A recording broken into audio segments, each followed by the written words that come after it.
Hello hello అండి, welcome to our channel. ఈరోజు మనం ఈజీగా పాస్తా ఇంట్లో ఎలా చేసుకోవాలో తెలుసుకుందాం.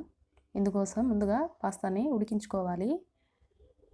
అందుకోసం స్టవ్ పైన హాట్ వాటర్ని వేడి చేసుకుని అందులో పాస్తా వేసుకోవాలి.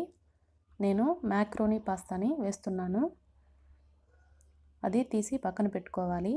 ఇప్పుడు వేరొక ప్యాన్లో కొంచెం ఆయిల్ వేసుకుని పచ్చిమిర్చి 2 సన్నగా తరిగినవి, అలాగే గార్లిక్ను కూడా సన్నగా తరిగి అందులో వేసుకోవాలి. ఇప్పుడు సన్నగా తరిగిన క్యారెట్ ముక్కలు, అలాగే సన్నగా తరిగిన బీన్స్ ముక్కలను కూడా వేసి టమాటా ముక్కలను కూడా యాడ్ చేస్తున్నాను. నేను కొంచెంగానే చేస్తున్నానండి. ఇవి కూడా ఫ్రై అయిన తర్వాత కొంచెం గరం మసాలా, కొంచెం కారం యాడ్ చేసుకోవాలి. కారం మీకు సరిపడినంత వేసుకోండి.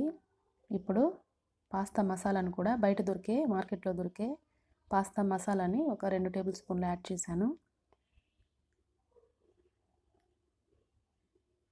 ఇప్పుడు ఇది కొంచెం బాగా ఫ్రై అయింది.